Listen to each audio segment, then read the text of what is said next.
Bienvenue dans Quelle Histoire sur Radio ACB. Quelle Histoire, c'est l'émission qui revient sur les grandes dates de l'histoire. Notre histoire avec un grand H.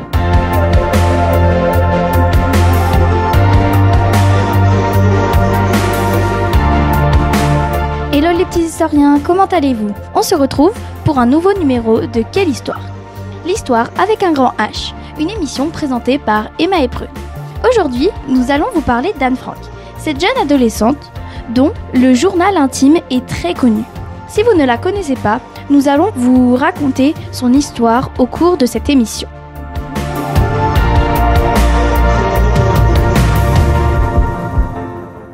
Prune, tu as fait des recherches sur Anne Frank et sa famille. Qu'as-tu trouvé? Anne-Lynn Marie Frank, dit Anne Frank, née le 12 juin 1929 à Francfort, est une jeune fille juive qui est connue pour avoir survécu en Allemagne nazie durant presque toute la Seconde Guerre mondiale, mais est morte ainsi que presque toute sa famille peu avant la fin de la guerre dans les camps de concentration. Que sait-on de sa famille, Emma? De quel milieu vient-elle? Son père est un homme d'affaires et sa famille vit paisiblement à Francfort. C'est une famille de confession juive. Anne a une grande sœur, Margot. Anne est passionnée d'écriture et rêve de devenir un jour écrivaine. Anne et sa famille furent leur pays d'origine en 1934 pour échapper au gouvernement d'Hitler, qui était antisémite. Ils se réfugient alors à Amsterdam, aux Pays-Bas. Attends Emma, c'est quoi l'antisémitisme? On entend parfois dans les médias parler d'actes antisémites. Il s'agit d'injures, de menaces ou d'agressions envers des personnes juives.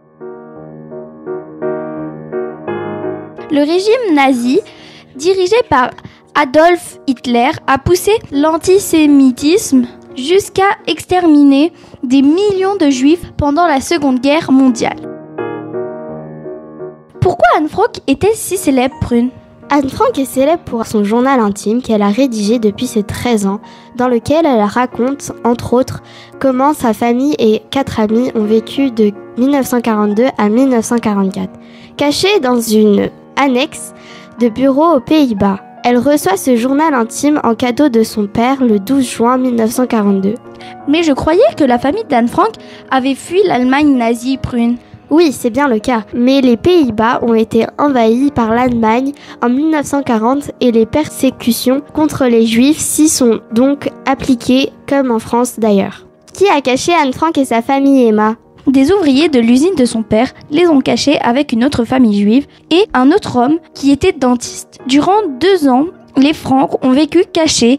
Les ouvriers avaient une porte secrète cachée derrière une bibliothèque coulissante et ils s'en servaient pour apporter à manger aux 2 familles. C'est pendant cette période qu'Anne Frank a rédigé son journal.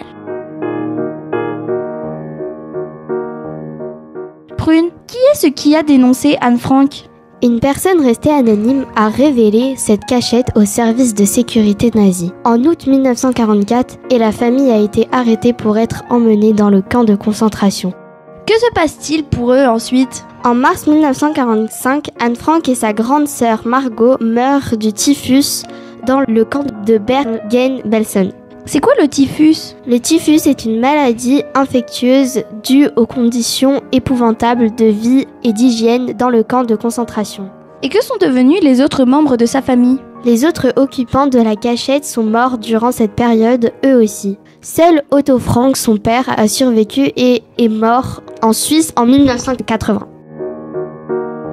Mais Emma, comment a-t-on retrouvé le journal d'Anne Frank? Otto Frank survit au camp d'Auschwitz et est libéré par l'armée rouge le 27 janvier 1945. Il revient à Amsterdam et cherche à savoir ce que sont devenues ses filles. Il garde espoir de les retrouver.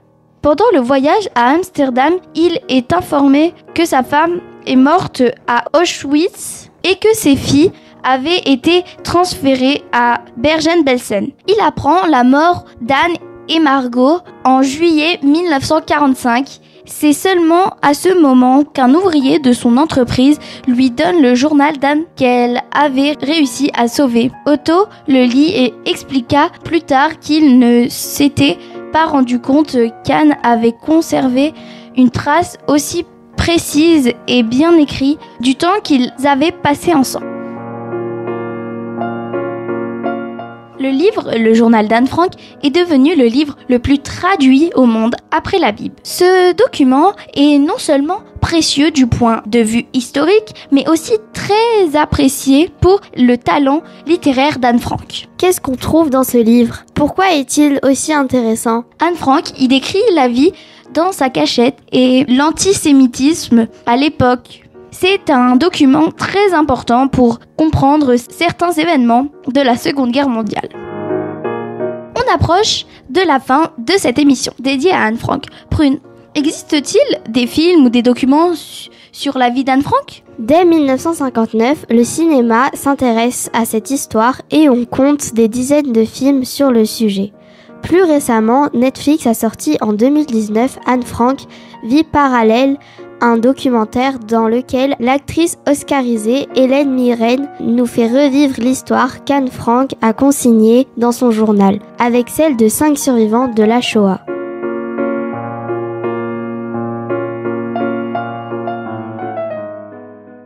C'est la fin de ce numéro de Quelle histoire consacré à Anne Frank. Les sources utilisées pour cette émission sont Wikidata et Wikipédia. On se retrouve très vite sur Radio ACB. À la prochaine les petits historiens. Salut Prune. Salut Eba.